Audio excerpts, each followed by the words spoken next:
My name is Bob D'Alessandro, and I am the new director of the Bass Harbor Memorial Library. And I want to welcome you to my first um, event, lecture, presentation being given at the library. I started yesterday at my new job, and today's my second day. And it's nice to be able to have people come to this. And I look forward to hearing what Raney has to say and learn a little bit more about Greenland and Iceland. I know nothing about it other than what I can read in the library, but I was going to let Raney teach us about that.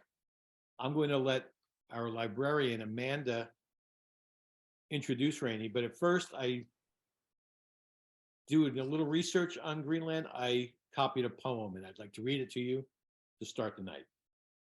You could never take a car to Greenland, my daughter says, unless the car could float, unless by car you mean boat, unless the ocean turned to ice and promised not to crack, unless Greenland floated over here, having lifted its anchor, unless we could row our country there.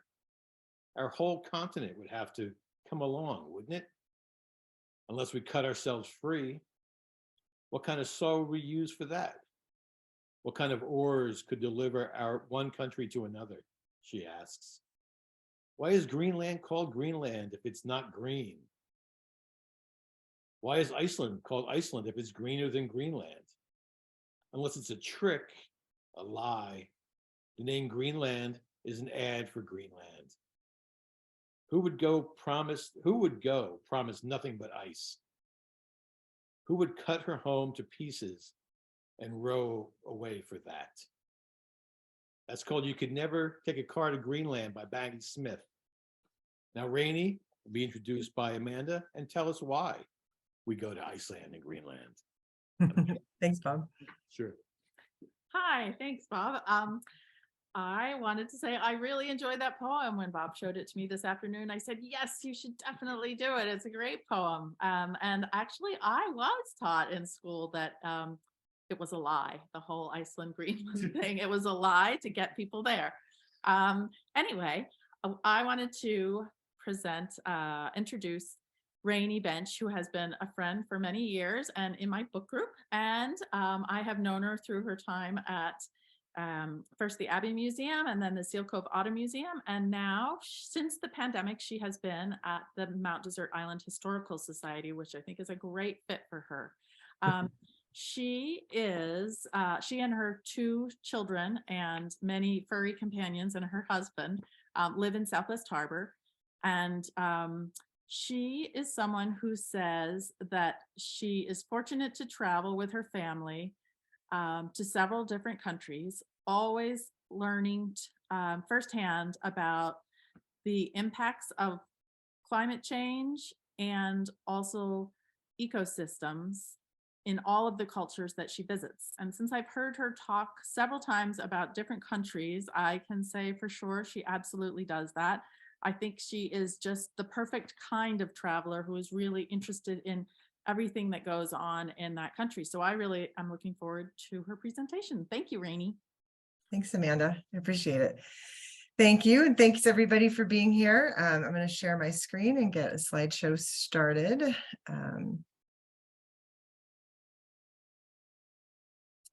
So I'm going to talk about a trip that I was able to take last summer to Iceland and Greenland. And I'm going to talk a little bit about the trip itself and just the experience of being in those two countries. But I also really want to focus on climate change and the impacts that I saw just observing that. I'm not a climate scientist. I am not an expert in climate change by any means, but I am an interested person who's curious and who has been increasingly alarmed at what I see happening in our environments and the different ways that climate change is impacting natural spaces and spaces that we really need as a world to thrive. And so from that sense of curiosity, I was hoping to share some of what I've learned and also what we observed in taking this trip. I am not very easily flappable, I would say. So if you have a question at any time during the presentation, please don't hesitate to just put it into the chat feature or raise your hand, and I'm happy to answer it at the time, or we can do questions at the end, whatever you prefer. So just a real quick summary of the trip details. I traveled with this crew that you can see on the screen. This was a trip of a lifetime that was offered to me and my oldest son, Oakley, by my parents as a graduation present for Oakley, who is a senior this year in high school. So this was really an amazing opportunity for my parents and me and Oakley to just spend this time together, kind of in a different family unit, and to explore a very different place in the world. We've taken Oakley to several countries, but almost all of them are tropical or warm in nature. So this was a very different environment for him to see. We spent a few days in Iceland. We arrived there in July on the 13th and stayed till the 16th, and then flew to Greenland from the 16th through the 23rd, and then returned to Iceland for 2 days after that. So the purpose of our trip in Greenland was to board the ship you see on the screen, which is the Ultramarine, which is run by the Quark Expedition Group. This company specializes in polar travel, but this was the maiden voyage for both the Ultramarine and the way that they were offering at this trip to Greenland, which was to explore the land, sea, and air through the use of helicopters that they had on board at the ship at the time. So I'm just going to start really quick with some of what we were able to experience in Iceland.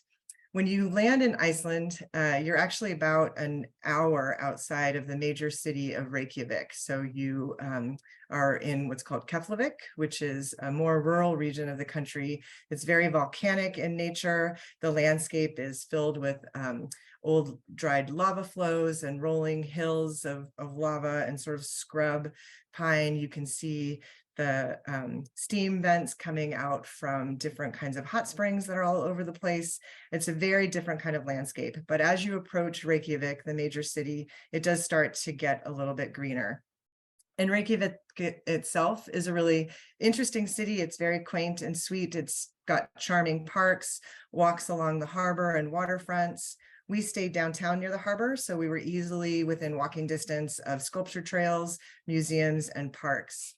The city is this really interesting mix of old and new, and it shows a lot of evidence of sort of the boom and bust cycle that Iceland has gone through, primarily related to boom cycles of fishing and whaling and sea-driven trade versus bust cycles of fishing and whaling and trade changes.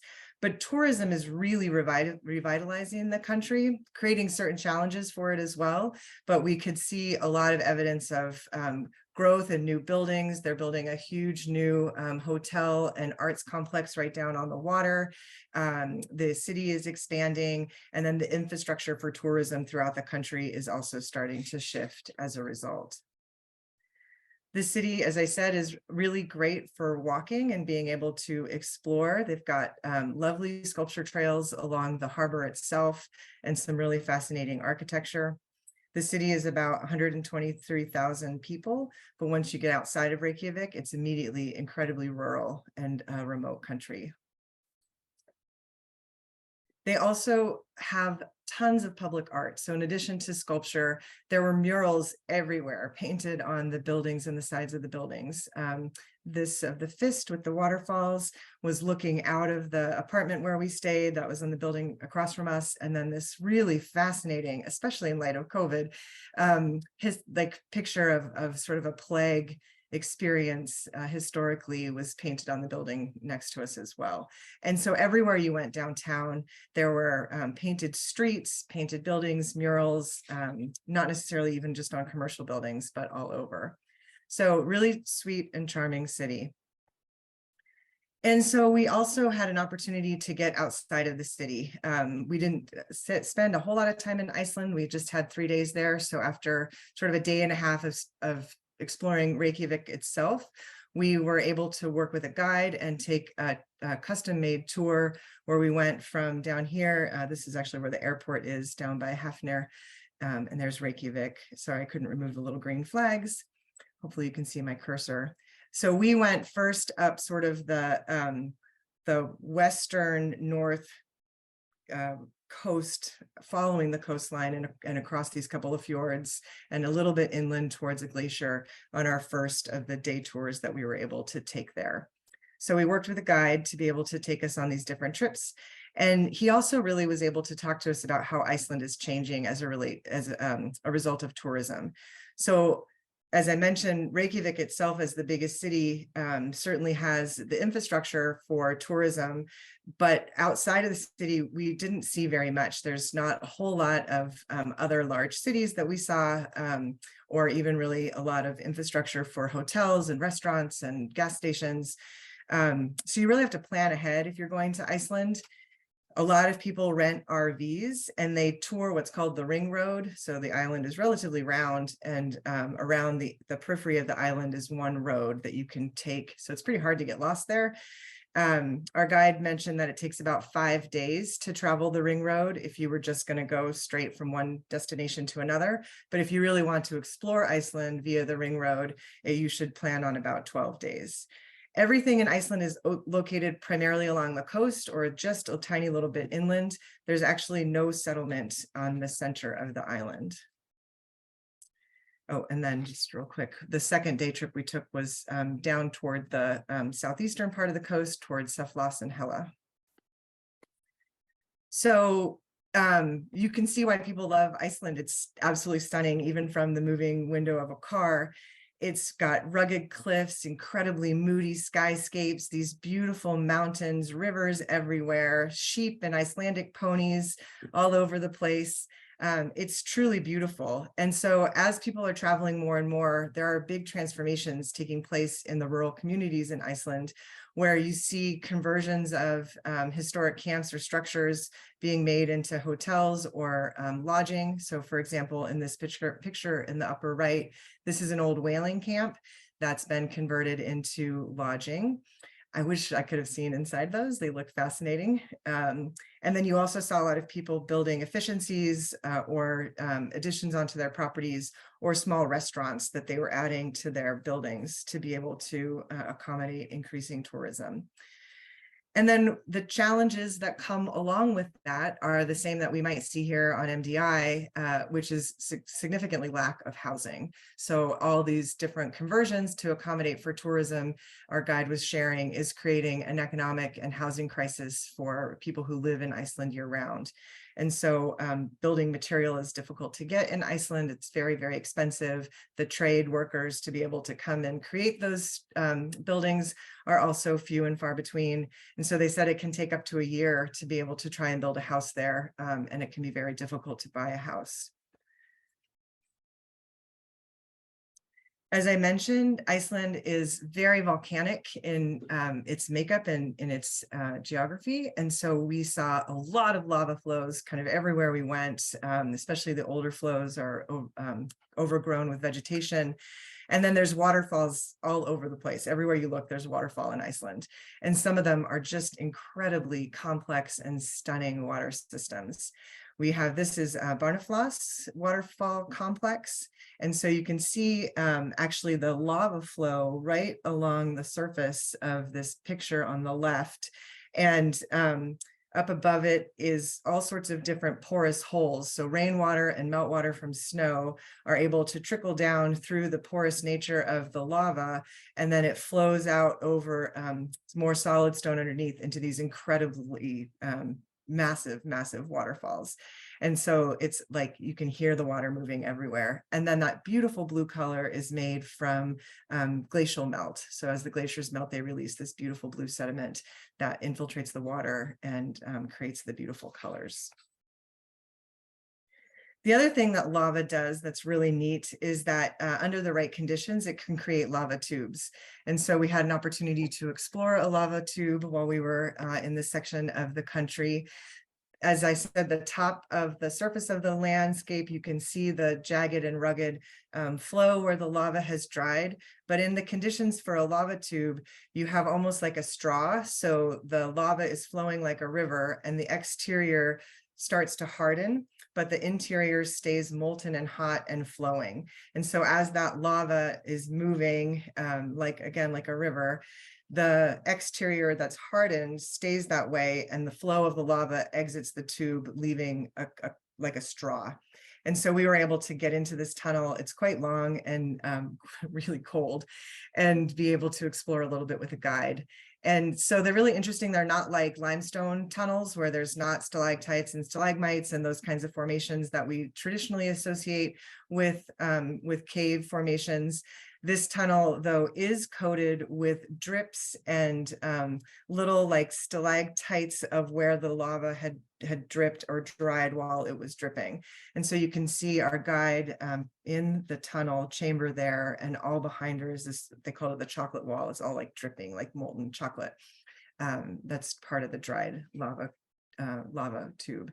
And then at some point after the tube has dried, oftentimes there's a weak spot where it will open up to the surface, and that's how you get access to the tunnel. So really quick, like we did not have nearly enough time in Iceland. I feel really fortunate for what we were able to explore, but that was sort of it. We had our 3 days, and then we hopped over to Greenland and started our experience there. So we've really only explored the very, very southern tip of Greenland, which is a series of fjords and channels that are comprise the southern tip of the country. And so you can see from the red dots, this is just some of the few places where the ship we were on made it up through the different fjords and around the base of the tip and over to the eastern side as well. We flew into a small town called Narsarsuaq in Greenland, and that's where we met the boat, Ultramarine. Narsarsuaq is really an interesting place. It's tiny. I don't even know if you could call it a village, but it is a former US Air Force base. And the history of Greenland is really interesting in general. I'm not going to get into too much of the history of the island, but there were a number of US Air Force bases that were formed during World War II and afterwards. And so Narsarsuaq is one of those. And so the airport is there, and there's a museum that's really fascinating that talks about this military history and the geologic and natural history of this part of southern Greenland, a small hotel and a cafe. Greenland itself as an island is a territory of Denmark, but it is increasingly enforcing more and more sovereignty. So we see, for example, the traditional names of the Greenlandic people starting to show back up on the landscape of Greenland.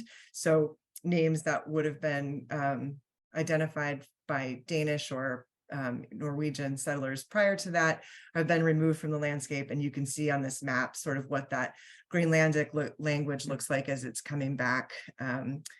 And so additional forms of sovereignty are starting to take place on the municipal and community level, but also countrywide as they take more control over local politics and traditional management structures. The population of Greenland, especially where we were, is primarily Greenlandic, which is a mix of Inuit and Viking people and other European heritage groups that would have come over. Unlike Iceland, which is primarily Viking and European, Greenland has a very strong and prevalent and continuing presence of Inuit people who came in from the West. And so you don't see that same cultural presence in Iceland at all. Actually, the Inuit people didn't go over to Iceland for whatever reason, but you see it very, very heavily everywhere you go in Greenland.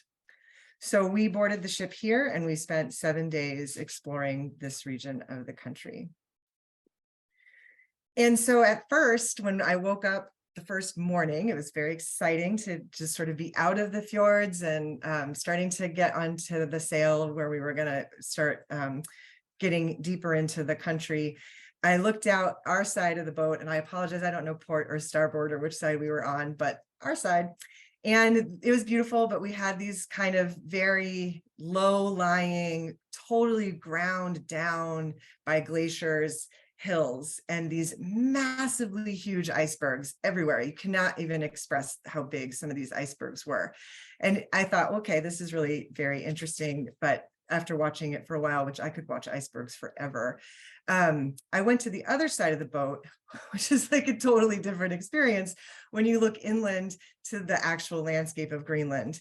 And it is the most awe-inspiring, beautiful, like jagged, rugged, raw terrain. It's virtually impossible to describe what this landscape looks like, let alone the way it makes you feel.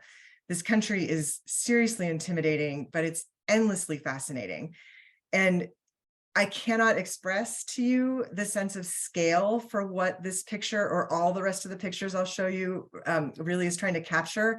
It was hard even being on the landscape to get a sense of the scale unless you saw a bird or a boat, or we saw very few settlements, but there was some evidence of mining where the glaciers have retreated and there's mining companies coming into Greenland, which is creating its own set of issues. So you might see a little building somewhere or something small that gave you some sense of scale. But this landscape is massive. It's absolutely huge.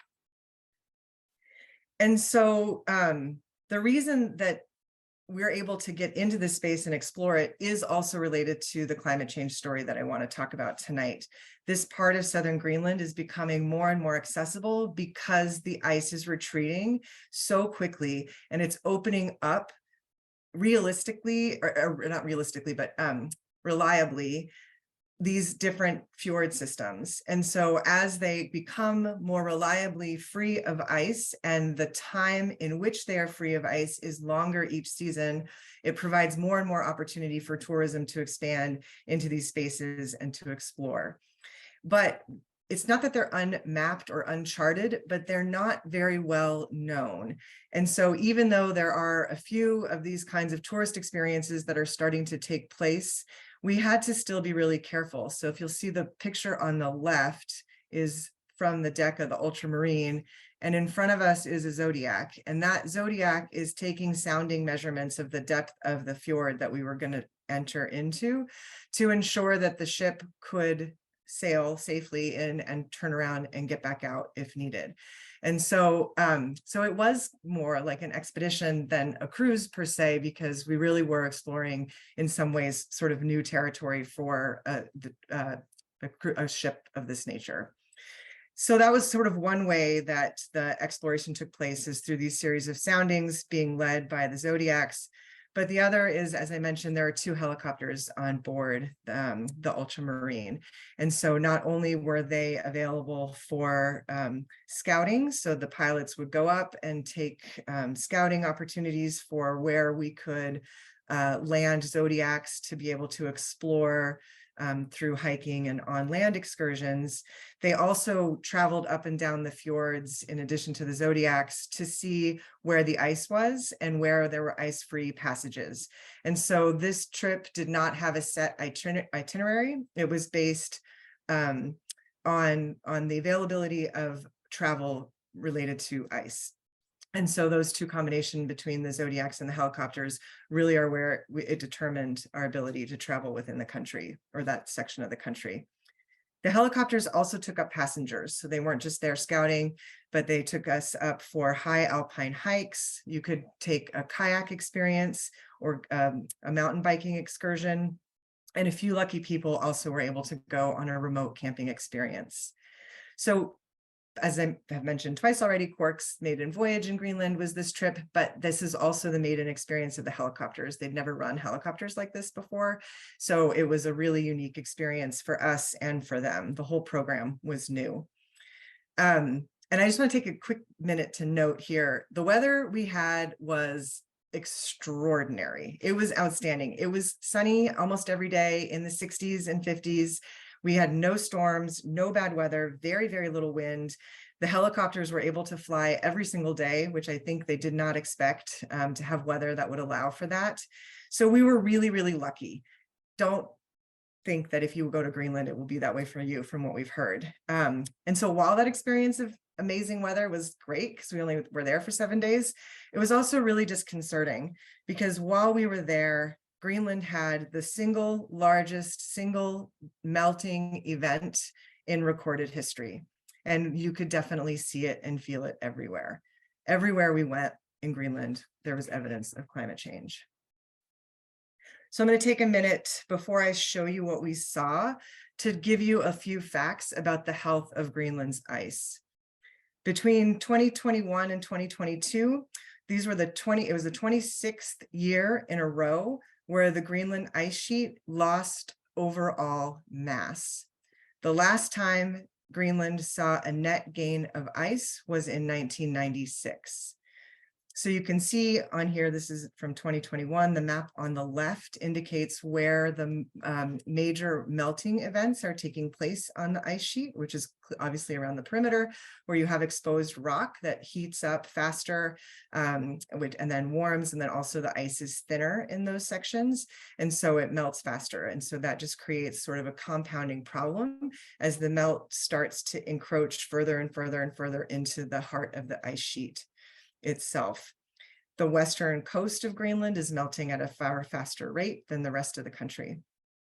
The other piece that is contributing to what we see globally as a result of Greenland's ice changes is sea level rise. So the chart on the right shows some of the measurements as you see the mass of Greenland's ice sheet decreasing, sea level rise is increasing.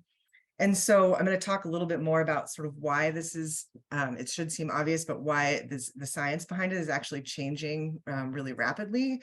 And I'm going to talk about that in a minute, but it's really hard for scientists to predict what sea level rise is going to do from Greenland's melting, how fast it's going to create sea level rise, and to what degree or sort of what measurements. And the reason is that the base level for calculating sea level rise is changing so fast that scientists can't get a baseline from which to measure change, meaning the sea is rising faster than scientific observation and analysis can keep up. So every time you have a measurement that says the sea level is this much over what it was previously, this bottom level has already changed and risen. And so this constant relationship of increase is making it really, really difficult for analysis and prediction on sea level rise to be accurate. But we do know that the amount of water that Greenland could add to the ocean is being reassessed right now based on certain characteristics of the Greenland glaciers that are different from how glacier melt is being measured in other parts of the world. And I'm going to talk about that in a minute. I just want to spend another quick second here on the melting event that took place while we were in Greenland. So July 24th, 2022, we were there.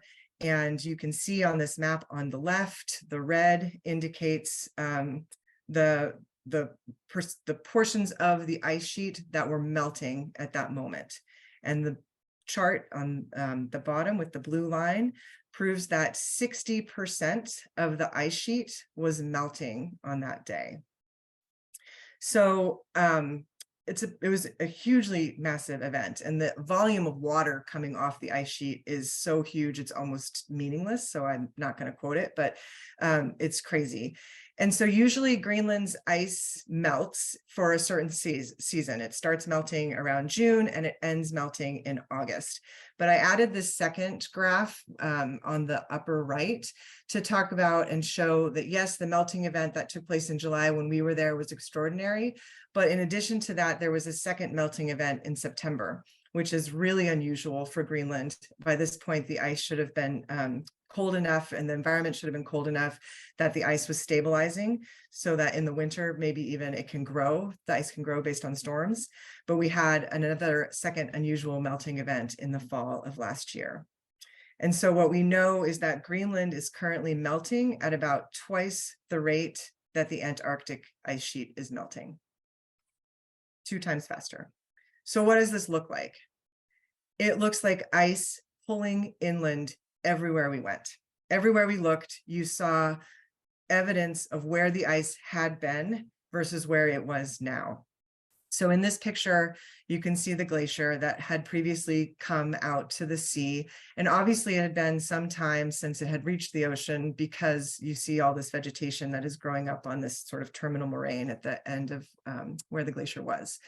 But when you look back into the canyon that it's been carving, you can see all of that, what's called new land.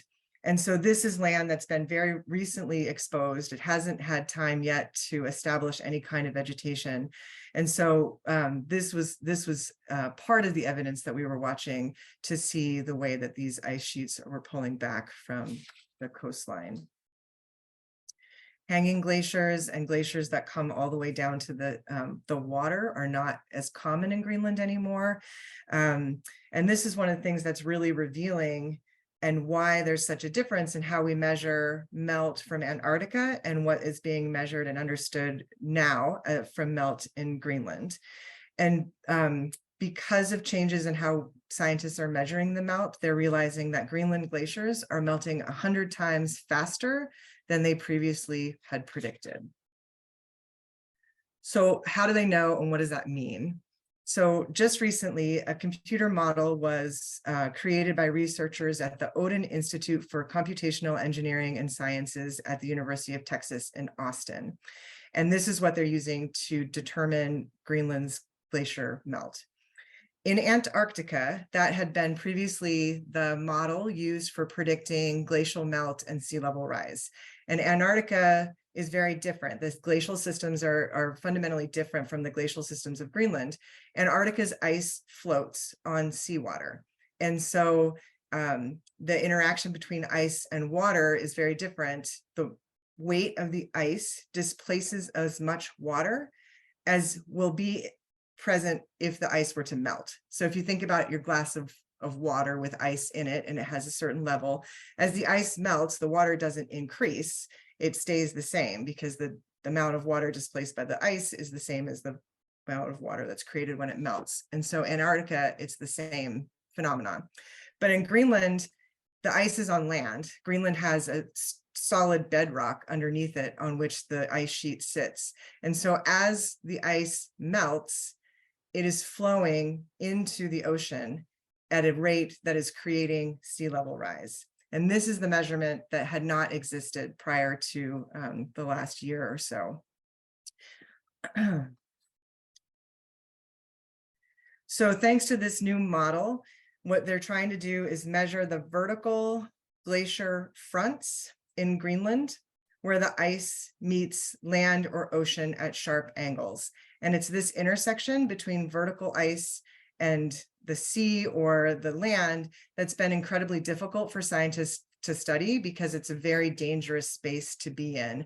And so using models from Antarctica was logical when you couldn't safely get to the vertical fronts of the Greenland glaciers.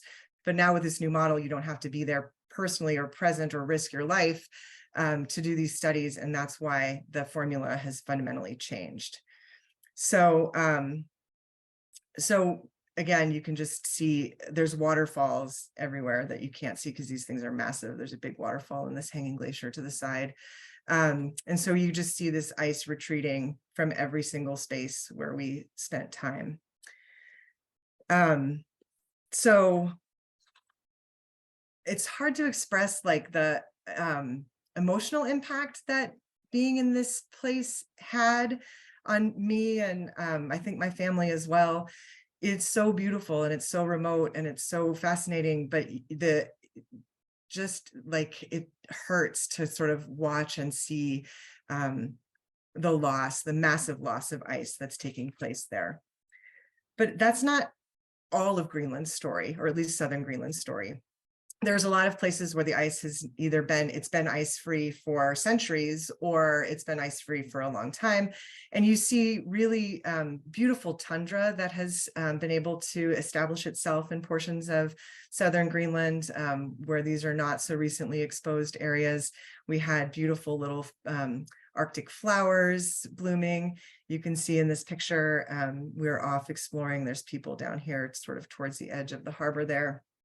And so we were able to sort of get a nice balance of experiences as we were exploring this place.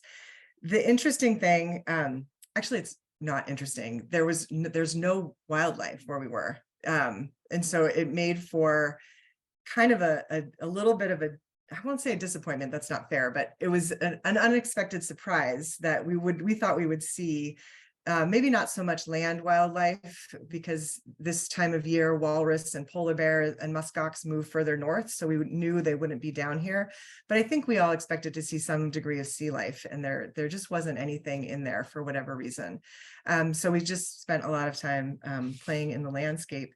We did see a few species of birds, but man, there were a lot of bugs. I don't know what they're eating, but there were tons of bugs. And so there's all this wetland, and that's where the bugs are hatching as they come up. So as you explore through the land in Greenland, you have to really wear the right equipment and have the right clothing on. Our day trips to the shore were we were able to get out and hike.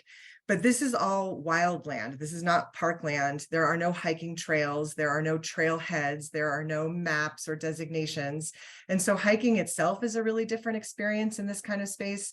We had sort of two ways that you could go about hiking. One was you would go with a guide that took you from, sort of point A to point B. They might be a naturalist or a historian that would talk to you about the landscape that you were seeing. But most of the hiking excursion we did was actually like a perimeter setup. So Cork would send out a series of guides and expedition leaders who would set up a perimeter, like past which you couldn't cross, but you could explore anywhere within that perimeter. And so you could just sort of tromp around wherever you wanted. This is all tundra and sort of marshland.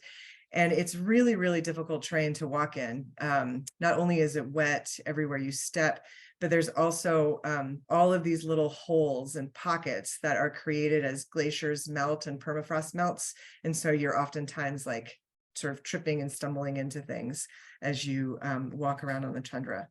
But it was really, really beautiful country to explore and terrain to look at.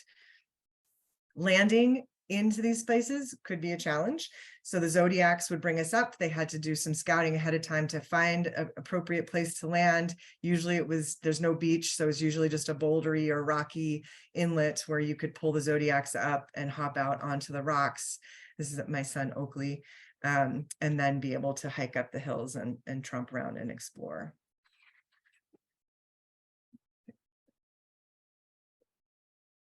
As I mentioned, we did not really see any settlements or really very much evidence of people. As the ice is retreating, I mentioned there is mining activity that has started up, and this is of real concern to Greenlandic people. And part of what they're trying to exercise with their sovereignty is the ability to manage mineral rights. And actually, they want to shut down mineral exploitation and exploration. And so it's going to be an interesting conversation to see where that goes, and sort of how far their sovereignty is allowed to be exercised in the face of corporate interests coming in from outside of Greenland itself. But we did have an opportunity to visit this village, which is Apilatak, is the name of the village, and it has about 100 people who live there year-round, Greenlandic people. And it's nestled between the fjord and this beautiful mountain behind it. We had the opportunity to travel to tour the village with two native guides. One was a hunter who was able to share stories about sustenance hunting and how the village sustains itself primarily through winter hunts of walrus and whale and polar bear that would come down over the winter months, and travel in Greenland is much easier in the winter than it is in the summer. They also had a helicopter pad, so they would have the opportunity for helicopter deliveries of food occasionally, and then they could travel to obviously the bigger cities to shop as needed. But about 100 people live here, and they're trying to engage with the tourism industry to draw visitation to the village as another means of sustaining itself. So we were the second tourist ship to visit the village in 2022. And they don't really have shops or restaurants or anything in there, but they are trying to draw people in through like community suppers where they host the visitors and the passengers. They offered live music and even a soccer game played between passengers on the boat and the locals. Oakley and I did not get to witness any of those festivities because we were among the few people who got to go for a camping excursion with native guides. So this was a really amazing experience. We took the helicopters and there were 6 people, and they dropped us off at this remote camp on the side of a lake that had a river running to an outlet in the sea. This central conical tent was the communal tent where it could fit maybe 8 or 10 people in it to be able to eat dinner and to warm up and to get away from the bugs. And then we slept in these small white canvas tents that you can see to the right of the communal tent. It was so unbelievably beautiful and the most incredible experience with Greenlandic native people. This is Selnuk, who was one of our guides. We had an opportunity to go out and learn from Selnuk about native plants and different kinds of species available for hunting and gathering and harvesting. In my hand, I'm holding Greenlandic thyme, and then Selnuk has a mushroom. Oakley, we were able to get fish, and so Oakley caught this gorgeous, beautiful Arctic chard. And then behind him is an ancient birch tree. So there's this little ancient birch forest that this part of southern Greenland is able to sustain tree life more than most other places that we went. And so this was a really great place for birds, and then also for the mushrooms and some of the other things that we were learning to harvest from Selnuk. This was a really interesting experience when we were out with him on the landscape. We were talking about climate change, of course, and asking questions about the different things that he's noticed in his life and versus what his ancestors and forefathers had talked to him about for life on as a Greenlandic person. And he said one of the biggest things that they've noticed, in addition to the ice and the warming climate, is that bird species, new species of bird, are moving in that they've never been there before. And I'm not making this up, but literally while we were there, we heard a loon call, and myself and Oakley and some of the Canadian visitors that were with us were like, oh, there was a loon. And Selnuk had no idea what that was. He'd never heard the sound before, and we had to look it up in a book and show him what a loon was, because they've never been in that part of Greenland before. And so it was just like, okay, well, here we're talking about climate change and species moving in, and this loon is singing in the background, kind of proving his point as a prime example, which was really interesting. So we had a great culinary experience while we were in this camp. There you can see the Selnuk and Peter, who are cooking for us on just very, very rustic and rural experience to be able to do. We had lamb and fish, fermented vegetables and potatoes for dinner that night, and fish soup the next day. But we also had an opportunity to try very, very traditional Greenlandic food, which you can see down here. Selnuk he's holding a pot of seal jerky, and below that is narwhal, salmon, and then in the bag is a jar of fermented seal blubber. So they passed all those around to try, and I admit I was not as adventurous as Oakley, who tried all of it, and I was really proud of him, but I don't think he found anything he felt he needed to try again. Susan asked if we needed a language interpreter, and we did not. They all spoke amazing English. They are all college educated. They're entrepreneurs who have started this business in cooperation with Quark, but also inviting other visitors to come in and have this camp experience. They are keeping it very traditionally Greenlandic, and they spoke Greenlandic amongst themselves, but their English was impeccable, and we had no issues with language barriers. And then I just included this little picture of us.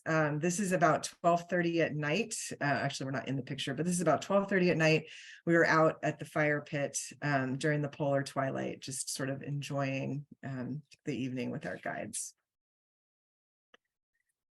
For me, one of the highlights of this experience was actually getting out onto the Greenland ice sheet itself. It was it was the most incredible and emotional and memorable part of the whole trip for me.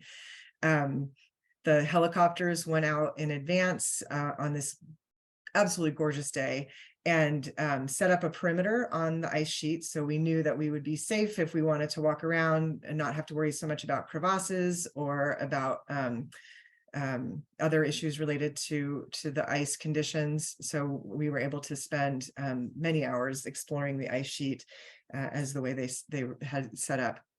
I didn't include a video because it doesn't really work that well on Zoom to do video, but flying over the ice sheet to get to this space to explore was an equally emotional experience because the melt was just everywhere, so evident. This was the day after the largest day of melt, so it's not like it's melting that much less.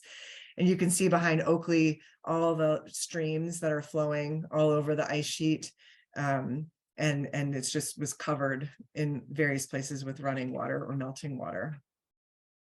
So the ice, as it melts, creates these melt pools, some of which you can see on the surface and some of which are tiny. Some are huge or deep. We didn't have very big ones where we were.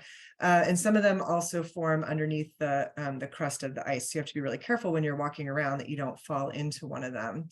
And then all that running water has to go somewhere. So it either goes off the edge of the ice sheet or into a crevasse in what's called Mulan. And so I have this gorgeous picture of this Mulan and some of the unique ice formations and holes that are formed as the ice melts. And so what this means for Iceland, Greenland's glaciers is that not only is there surface melt taking place and it's eroding and moving the surface of the glaciers and of the ice sheet, but it's also melting down to the base of the ice sheet. And so you have running water underneath the ice as well, which is creating simultaneous melt from both top and bottom. And there's also concern that it's going to change the nature of how the ice sheet moves because it's now kind of floating on it, parts of it at least are floating on this thin skim of water. So climbing up and above the ice sheet, we had an opportunity to really get a sense for the scope and the scale of the ice, which is massive. Oakley's sitting on this glacial erratic in this sort of new land that is exposed as the glaciers melt. And it's this moonscape of like dry, dusty rock, that amazingly life just springs up so fast. All around the bottom of this rock, you can see little purple flowers. And here's a detail. This is the national flower of Greenland, which is the dwarf fireweed. But this also gives you a sense of scale. And for what I was talking about with relation to the streams and rivers that are flowing over the surface of the ice, you can see one of the helicopters down here, the people hiking up the new land, and all the people down. This is where the Mulan was, that people are gathered here. And so you can get a sense for sort of how the ice and the water interact.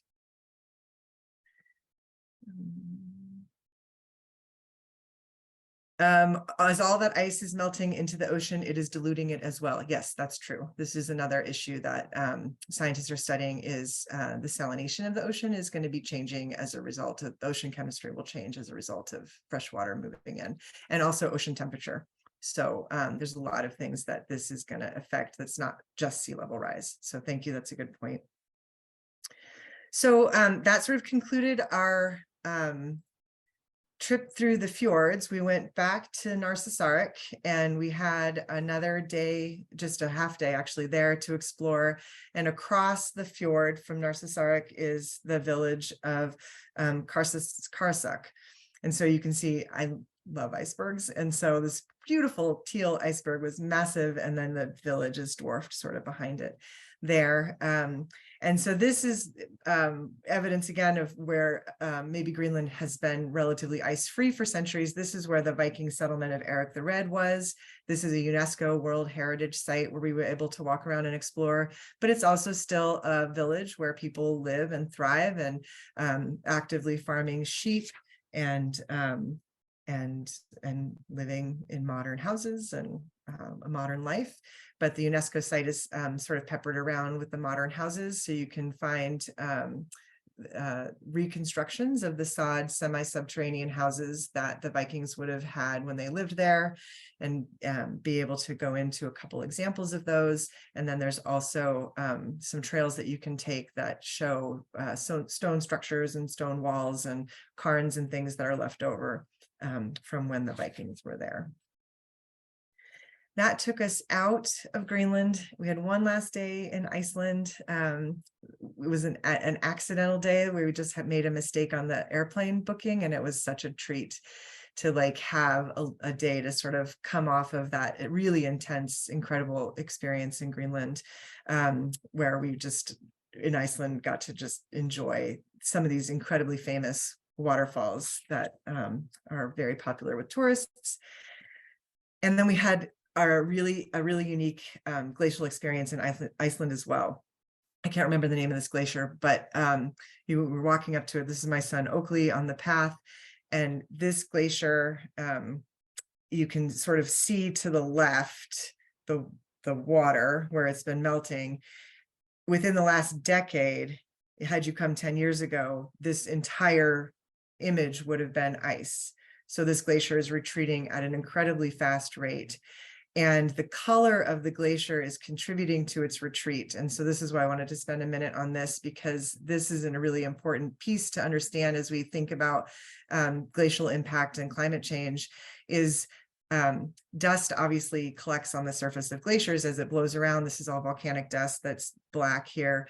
And in the winter, snow falls, and it's called albedo, which is where it creates a reflection, the white reflection from the snow reflects the sun. And so the albedo is very high, which means that the melt of the glacier is very low.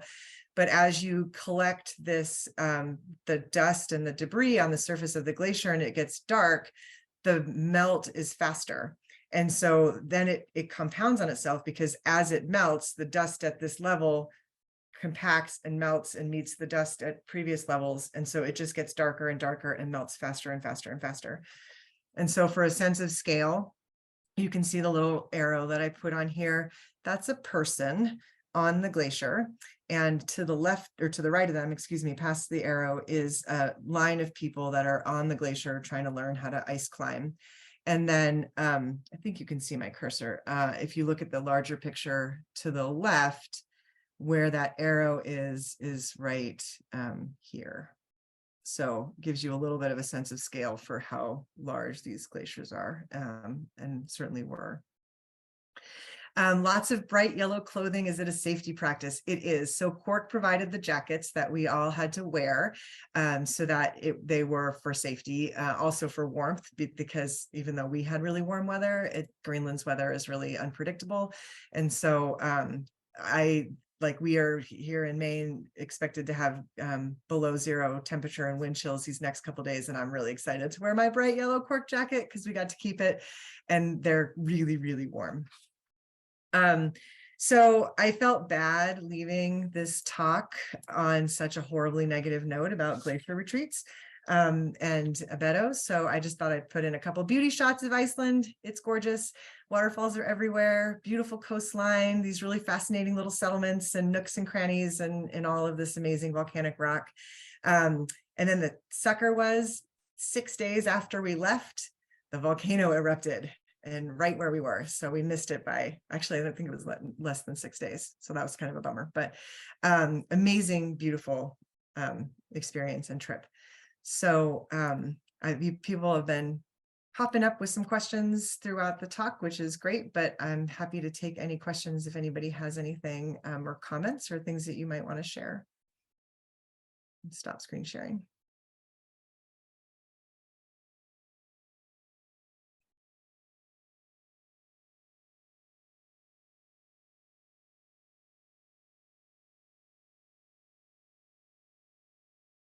All right, no questions Hold or on. comments? I'm trying to. Oh, yeah.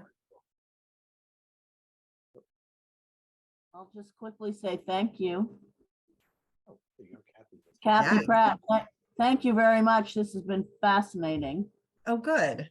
Yeah, I'm like, I don't have any questions because I'm just still taking all this in, processing this, huge amount of information. But yeah, I love your talks. Good to see you. Thanks, Kathy.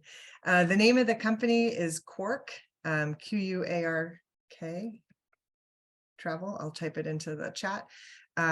They do Antarctic and Arctic polar travel. So Greenlanders are hunting whales still. There was a question, are they hunting humpback whales? And so, no, I didn't hear of anything related to humpback. Mostly it's narwhal that they are hunting. Their narwhals are generally smaller and they're closer inland, so it's easier to hunt, and that's part of their traditional hunting.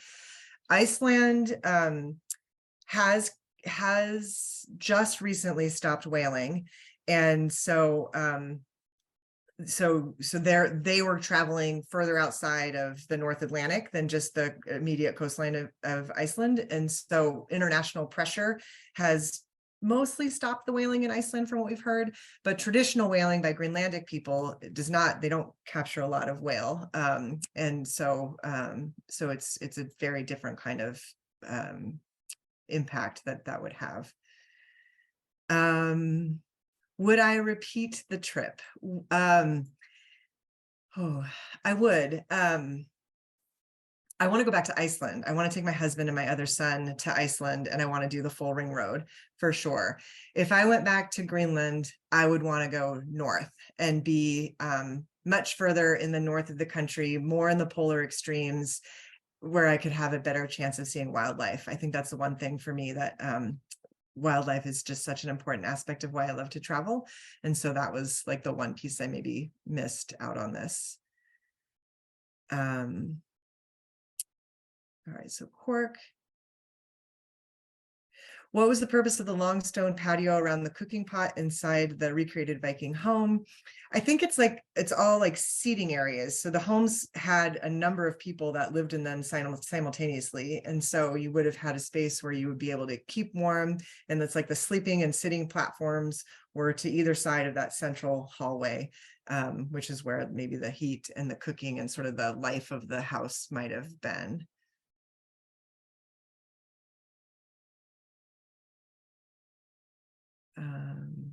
Did the Icelanders who you met have a sense of what countries are competing to mine Iceland's resources?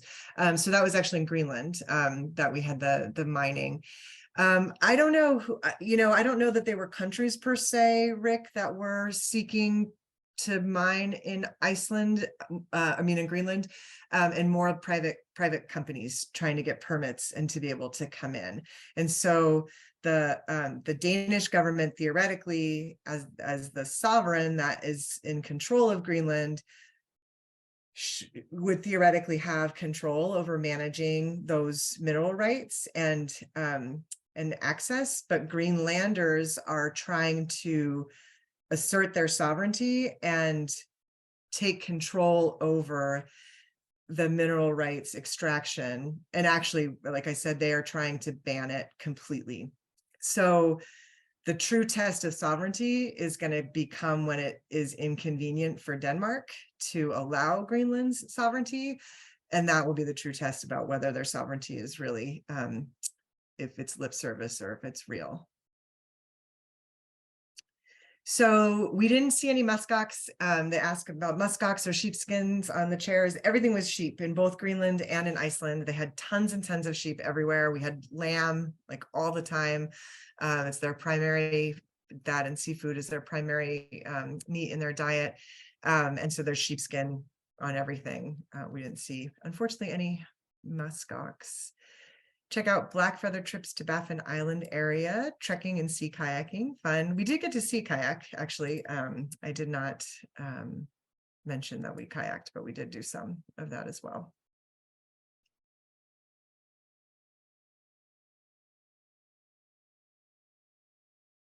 Thanks for the questions and the comments. And thank you for the Bass Harbor Library for inviting me to launch your travel series. I hope you have someone else lined up to continue this series because it's a lot of fun. Thank you very much. It was really amazing. And Amanda and I both enjoyed it. And we stood the whole time because we couldn't figure out where to sit. But, but we really enjoyed it. Thank you, everybody, for coming tonight. And we look forward to seeing you in the future. Great. Thank you. Good night.